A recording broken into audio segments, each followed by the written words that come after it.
Hello, everyone. Thanks for being here with us tonight.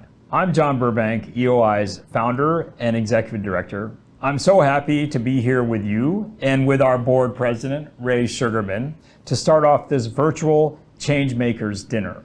So Ray, in the midst of this pandemic, recession, and Trumpian white nationalism, what are the most important things you want our EOI supporters to know?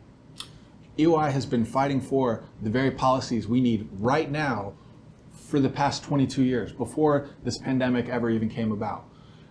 It seems as if the rest of the country is just barely waking up to the importance of paid family and medical leave, or paid sick days, affordable health care, and so much more. But EOI has been trying to make those a reality here in Washington State for decades. How have you been able to make so much happen while going against the grain? I actually think that millions of people across the country actually understand and believe the need for paid family leave and extended health coverage and paid sick days. They don't just believe it, they feel it in their hearts, in their own economic situation. And what we've done in our state is to figure out the coalitions and the catalytic activity to move the status quo and to overcome the power elite in terms of putting in place these incredibly important measures of economic security. Part of that work takes a lot of optimism. And I am very optimistic that we can make incredible progress out of this challenging, unprecedented moment in our history. To do that, we can't be spectators. We have to seize the initiative and be bold in demanding systemic, progressive change. Yeah, I'm right there with you, John. But how exactly? Well, we must remember that no matter what is happening in DC, we can and must make policy progress at the state level. And that's what EOI has always done. That's what we believe in. And as a result, Washington State is now a model for the nation in progressive policies to support working people. Secondly, in order to do that, we have to persist. And with all of you here tonight, we will persist. And most importantly, we will prevail. John, I have no doubt that we will. I've been really inspired by all the work that not only the EOI team has done, but those who have shown the support for the work that we do. It's been absolutely incredible. But I have to say, there's still so much work that needs to be done. But even in Washington State, we have one of the most unfair tax codes in all of the country. What do you have to say about that, John? We've had numerous losses. We've actually had some steps forward. We have the most progressive state estate tax in the country, thanks to our work. Right now, we're designing progressive taxes to get us out of this recession.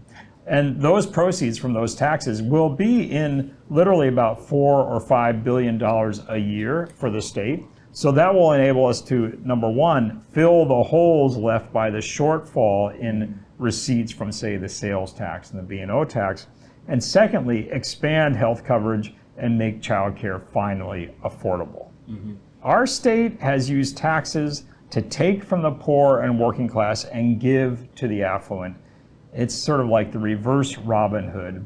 And it's time that we reverse that tax system so that wealth owned by the very few and yet generated by all working people is reinvested in public services for all of us. And especially for the well-being and quality of life of Black, Brown, and Indigenous people in our state.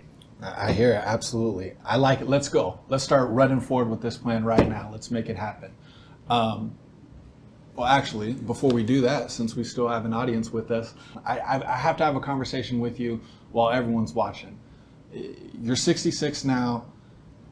What's up with retirement? Is it any possibility of you retiring in the near future? So, I will be retiring from EOI at the end of June 2021.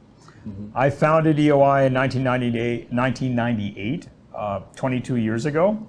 It will be good for EOI to be led by other visionaries and to have new leadership that enhances our mission of economic security, racial and gender equity, and a good quality of life for all of us. Wait, so does that mean this is your last annual dinner then, today? Not really. That's not how it works, because next year you'll see me in the audience.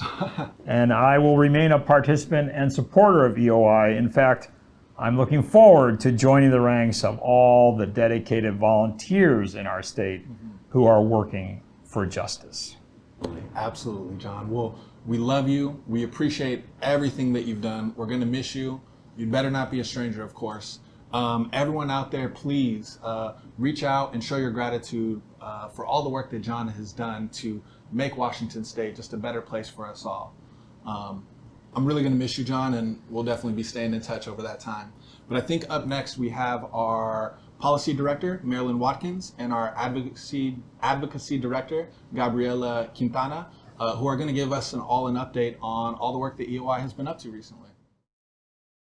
Good evening, everyone. Thank you so much for being here. You're right, Ray. In these times, sound economic policy and the issues EOI has always focused on are more important than ever.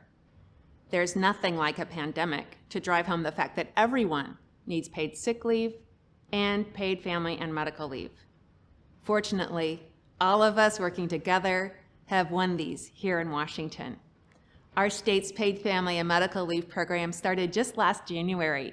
Already, over 100,000 workers and families have benefited, including Emily from Spokane, who said, "It's fantastic. It's taken a lot of the stress off." And Jandy said, "It's been a blessing. We didn't have to worry about paying the bills. My husband and I can just focus on our daughter."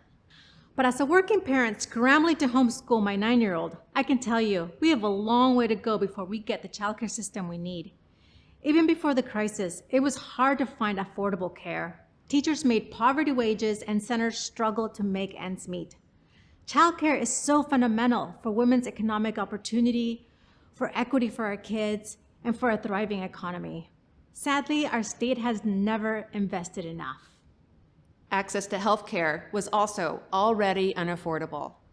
And with the pandemic, 500,000 Washingtonians lost their insurance. We desperately need to reform the whole system to rein in profiteering and ensure everyone has seamless coverage. That too is going to take more state investment. So we're keeping people from going hungry or losing their homes, helping small businesses just survive, and opening up the opportunity of higher education. We must commit to all these investments to get through and get out of the COVID recession. We've learned some hard lessons 10 years ago. During that recession, our state legislature made huge cuts to balance the budget. People lost basic services like healthcare, mental health, housing, and basic income. Slashing public services made the recession worse and increased racial, gender, and economic inequalities. We've got to do better this time. But as John said, we don't raise enough revenue to make the investments we need for healthy, thriving communities, because here in Washington, we won't tax the people who have the money. I know a lot of you are with us and committed to joining the fight for new, progressive revenue. This is one we just have to double down on and win. We can come out of this crisis much further along if we invest now in quality early learning and care for all our kids, and living wages for child care workers, access to higher education and healthcare for everyone, and maybe even a stronger sick leave and paid family and medical leave program. The outcome is a stronger Washington with racial equity, more resilient families, and a revival of the small business sector. We are working on all of these at EOI, and as always, we need your wisdom, your energy, and your support to make meaningful policy change and to rebuild our economy so that it works for all of us.